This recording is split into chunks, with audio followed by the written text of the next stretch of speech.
Hi, good afternoon. Welcome to the iFix 2016. We're right here at the Kadithia Trade Fair Complex, Coimbatore, which is in the southern part of India. We have with us today our special guest, Mr. Rajeev Kumar. He is the Director and CEO of Simplex Castings Limited. He's visited the Forace Polymer stall. Let's talk to him. Hello. How have you been? Very fine, thank you. And Coimbatore has organized a mega event, and I'm very surprised. The whole complex is built by the local industrialists. It is not by the government body.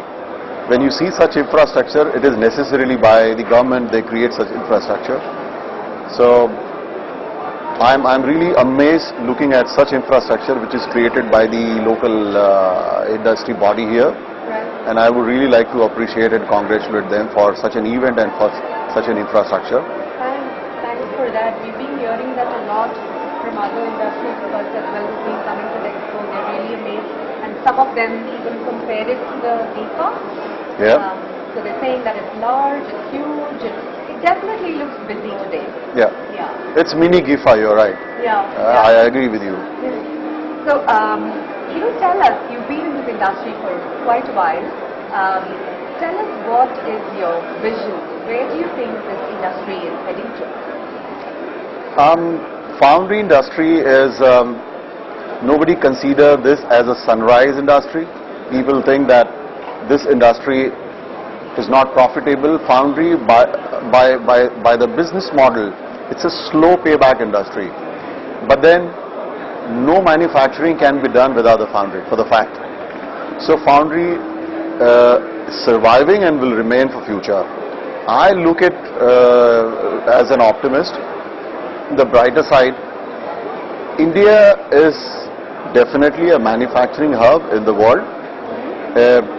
Next to maybe China, it is taking place as one of the major players in the market. Lot manufacturing happening in India, and lot has to happen. It has to take, I think, growth by maybe 3-folds or 5-folds, maybe in coming 10 years. And with the vision of Honorable Prime Minister Mr. Narendra Modi, he has given a slogan, Make in India, which has transformed into a very serious program. And the whole world is looking at India because India has demand, and India is a low-cost producer country. So when people look at the low profitability in the foundry, but then we must realize that in India we are low-cost producer. The manpower, the wages, the salary is lower, raw material input cost is lower, and India is blessed with such a weather. When you look at the infrastructure, we don't have to go in for the covered building sheds for the industries. You go to Europe, Russia, China, they have snowfall, they have extreme weathers. So the infrastructure cost there is maybe 3 or 5 times more than in India. So your infrastructure cost is also lower here in India. With such a blessed situation in terms of low cost for production, low cost for infrastructure, we can definitely compete with the rest of the world in terms of manufacturing. So I can see a lot of manufacturing being shifted here in India, and so the foundries will also be benefited. We are now at 10 million ton casting productions here in India, which is, we are in 3rd position. China is like 46 million tons, and US is slightly behind at 30 million tons or so. Now we have to come to the position at least where US is, because in US foundries are slowly phasing out. They're only looking at very specialized castings, and those foundries will remain, which is very high tech and high value castings. Rest will be getting shifted to India, and we have to grab this opportunity to make it successful. What do we have to do is that we need to necessarily look at first the scaling. Indian foundries are, in terms of production, compared to maybe the European or US or Chinese counterpart, the production levels are lower, which then the overhead and fixed cost goes higher. And when you have higher production, scale of economy, then your overheads will become lower, ultimately your cost becomes lower. We need to look at the technological excellence. Foundry is an engineering industry, it's more of science than any arts or skills. Every engineering industry requires this skill, but this skill is a science applied into a skill, transformed into a skill. Right. So we have to apply more science than just the skills into engineering industries or into the foundry. And there are many new skills and technology available, such as simulation, which gives you a beforehand monitor as to how the result will be, so that you can minimize your rejections, your quality problems. Lot of engineering skills are available all over the world, which we can adapt to. There is a jargon these days, smart. Everything is smart. Right. I have this smartphone. Yeah. Yeah. Why is it called smart? Is because it is interactive. Yes. It has graphical user interface, and it interacts with you Yes. in every term.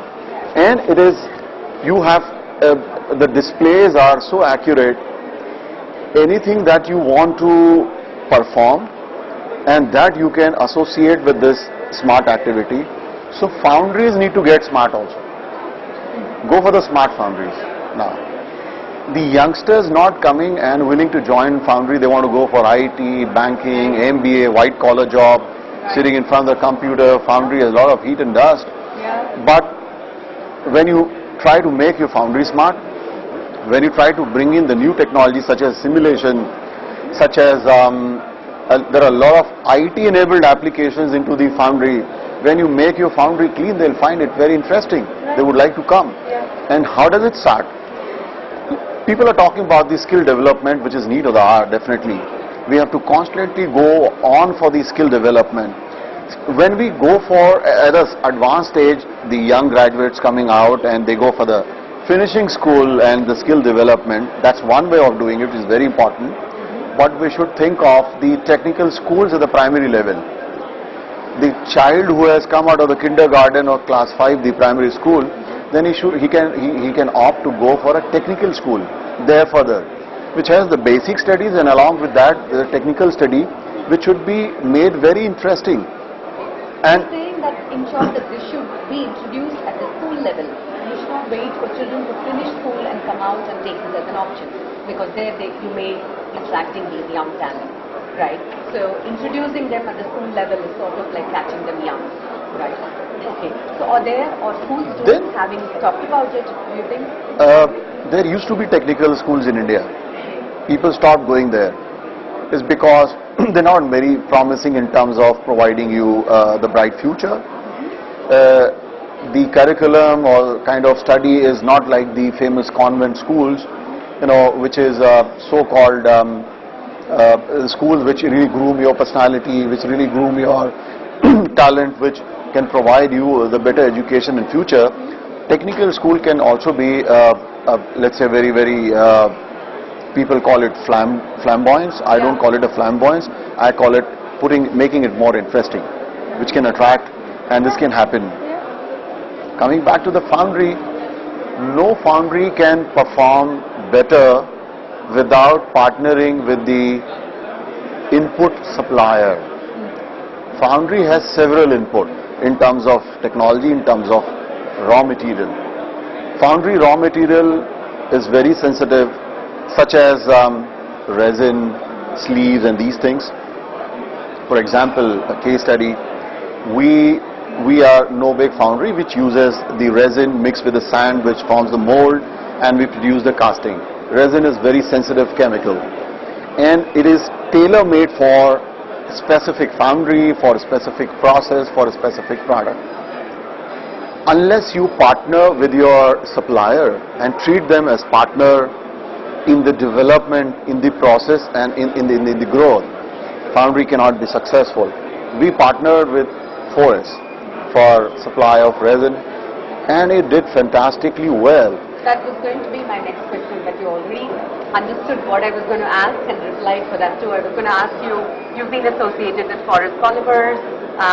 If the company has shown some exemplary growth in the past few years, what do you think about their products is what I was going to ask you. Your statement is your answer. You said they have exemplary exponential growth. Is why is because they're doing well. Why are they doing well? Because they're good.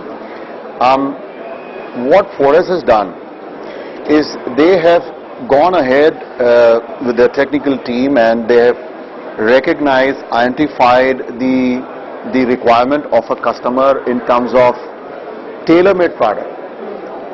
There's nothing like best supplier, best product, best raw material in the foundry. What foundry requires is a tailor-made product, which Forace has done.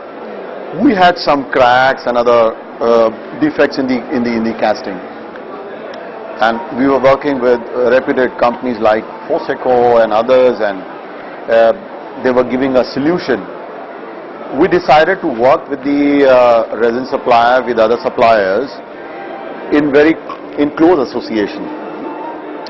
You have to give them a task, you have to give them assignment and challenge. Look, here this product is, these are the defects, this is the process we have adopted. I want your raw material, but I don't want a raw material as commodity. I want a technical solution. Can you do this?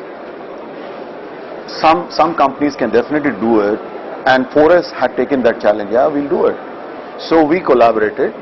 We formed a task force within our foundry, and from the Forace side, they were stationed with their product in our foundry for I think maybe 3-4 days or maybe 7 days continuously. So they were involved during the application of the product.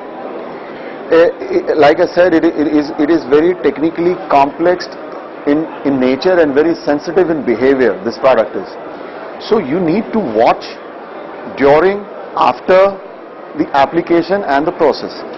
And there are do's and don'ts, those are very important.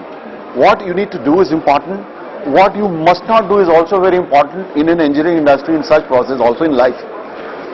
And what must not do is, nobody tells. What you must do is, there are a lot of technical pundits that will tell you,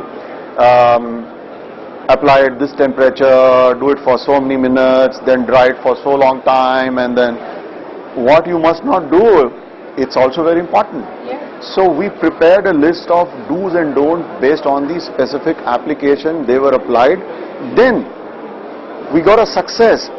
We cannot stop it here, because this is not end of the story. This is the beginning of the journey. When you try a product and you're successful in the result, so you got it. Now from here you have to move on to the commercial scale success. So here the journey starts. So after you have achieved it successfully, you need to conduct a workshop with all the people involved into this. Case study, how did we do it, the dosages, the do's and don'ts, and the complete illustration on this. And do this 2-3 times unless people are very comfortable, unless people are well versed and conversed with the process, with the product, and then so then nothing can go wrong. And then you have to establish a system which will take care. And so I would like to sum up, very important in foundry is to standardize the product and partner with the raw material supplier, which will give you a long-term success, which Forace has done with the Simplex, and we are very happy about it. And I think the major chunk of resin is coming from Forace. We need to look at cost definitely, because the market is driven by the end price. My customer offers me a price, his customer offers him a price for the product. So it is all market driven, it is buyer's market, it is not within my control, it is not seller's market. So we're all driven by the price governed in the market. So this is a chain, supply chain. It passes down to the lowest link, which goes to the raw material supplier also. So we have to be competitive. I'm very happy that Forace on this count has always made us very happy and satisfied. They're always able to compete in terms of price vis-a-vis the product quality, which is tailor-made, which is very important. Right. Well, thank you so much. I think you summed it all really, really well. I'm sorry I did all the job for you. You made it very easy for me. All right. It's a compliment. Okay. Thank you. So now, you already talked about this Make in India campaign. I just had this one question. But where is this Make in India campaign heading? Are they aggressive? Is it only at the paper level? Is there enough push for it? What's the outcome of that?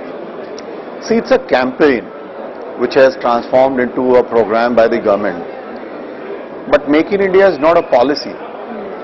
If government has such, for example, government has an offset policy in some of the imports, let's say in defense, whatever comes from outside which is imported here in India, government has a policy that 30% of the value is an offset value, and a foreign supplier to the India must procure 30% worth of the value from India. It's a policy.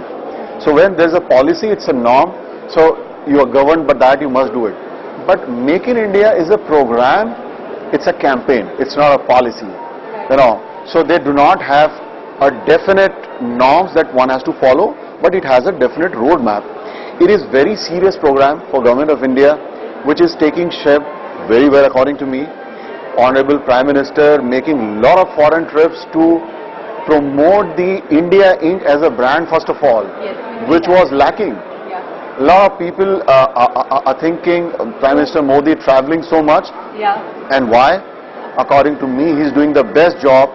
He has 5 years in his hand ahead, and I think maybe. So he's first of all very well established India Inc. brand globally. Now foreigners have acceptance in India. They know that there is ease of business. There is this low cost production facilities available. There's skill available. India has an advantage of the language, English spoken people all over, which attracts people, make it very easy.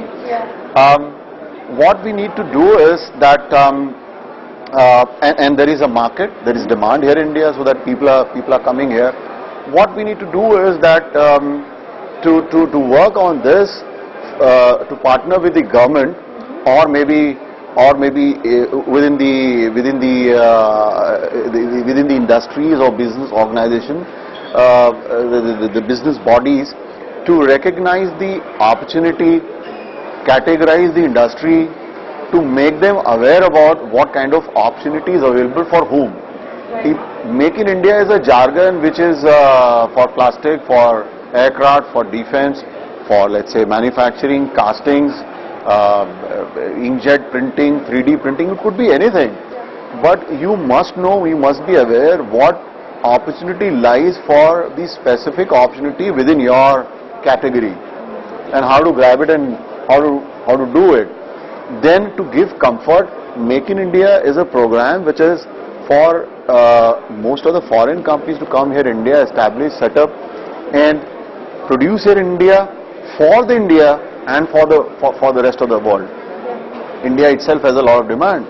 So for this, very important is to choose the right partner and then take it forward to the next level.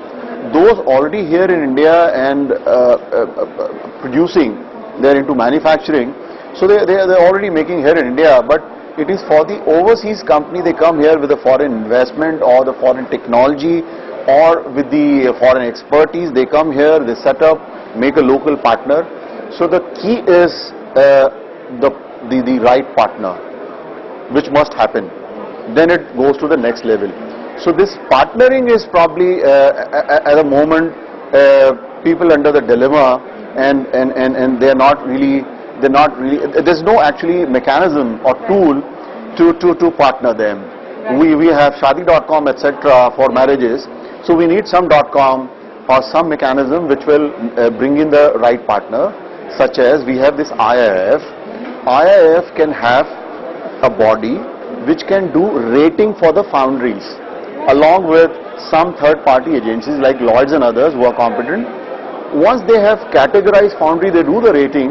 It will be very easy for a foreign company to choose, select a partner rather than doing their own due diligence, hiring an agency.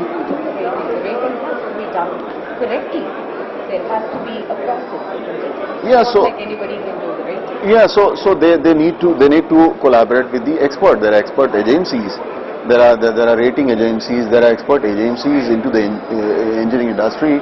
Their job is to assess the manufacturing facility, their capabilities, the resources and others. So this is very established. But individually, companies, they do their own due diligence, they spend money, and then there are lots of agencies within India, across the world, they can do it. But there has to be a common platform, a mechanism which can do this, which will take it to the next level. And but then it is happening. It is happening. It is happening very fast. It'll take a very quantum momentum once there are some projects in India which has to happen and which is on the drawing board, has to come on the floor. So it will start moving very fast. And I think if there's a mechanism to partner better, probably still it will move very fast. But this is happening, and India is going to get into the advantageous situation. I think in next 10 years time, probably India is going to become the third largest economy in the world after US and China, for sure. Here, and we need such positive thoughts and that kind of attitude to go places, isn't it? Well, thank you so much for your time. Thank you for visiting and stopping by. And it was a pleasure talking to you. You gave us a lot of information. That's a whole bunch of information for us. Thank you very much. I wish you a pleasant stay here. Thank you again Thank you. for inviting me, giving me an opportunity to be here and to present my thoughts, share my thoughts with you. So pleasure is likewise, and best wishes to you, best wishes to Forace Thank you. for all their success. We feel really privileged and proud to partner with them. Thank you very much. Good wishes to you. Have a good day.